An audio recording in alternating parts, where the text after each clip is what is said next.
Guys, welcome to my YouTube channel. So ngayon guys, no, nandito na naman ako sa video na to. Ang video na walang kaano-ano. So sa video ito guys, ipakita ko lang sa inyo, no, kung paano ba tayo mag clear history ng ating Google Chrome. So yun ang video na to.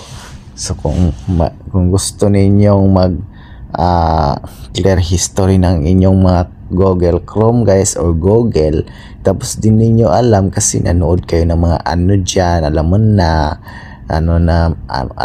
ano yung pinapanood ninyo ng mga kabawal-bawal, tapos din niyo gusto makita ng inyong partner o mga ibang tao na nanood kayo niyan o nag-research kayo niyan, tapos gusto nyo i-clear history ang inyong Google Chrome. So hindi nyo alam kung paano. Ngayon guys, panoodin lang ninyo itong video na to kasi ipapakita ko sa inyo kung paano, no.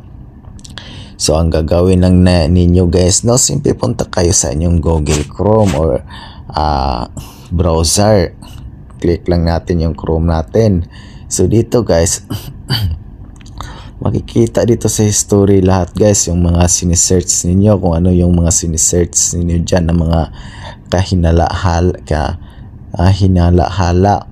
So dito guys, punta lang kayo sa taas, no, dito, tapos itong tatlong dot, tapos click lang yan guys, tapos napakasimple lang yan guys, i-click lang yung history. So pag click ng history guys, makita nyo lahat yung sinesearch niyo dyan, mga kahinahala, lahat yan guys, makikita yan diyan sa sa history. So gusto nyo i-delete, ilong press lang yan, tapos ganon-ganon lang ninyo guys, ganon-ganon lang ninyo, no.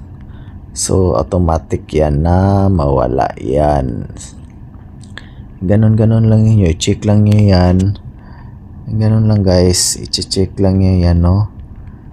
So ayun, so kung natapos na niyo guys, kung gusto na niyo, yan lang ang i-delete niyo or i-remove. Tapos so ngayon i-click lang niyo ito guys, itong logo ng delete. So pag i-click ng logo ng delete guys, click yan, so automatic yan guys, mawawala yung chine-check niyo. Yun lang po guys ang paano mag-clear history. Tapos guys, ipapakita ko din sa inyo, no, back tayo, tapos click natin itong tatlong dot. Tapos kung gusto nyo mag-delete ng browsing data, so yan, i-delete, i-click lang nyo yan guys, tapos delete data. So sa akin di ko yan i-delete muna, no. So yan lang po guys kung paano mag clear history ng ating mga Google Chrome. So ayun, dito lang naman nagtatapos itong video na to. Sana may natutunan naman kayo sa aking panibagong video kung how to clear history of Google Chrome or browser. At dito lang po natatapos. So thank you for watching guys. Babu!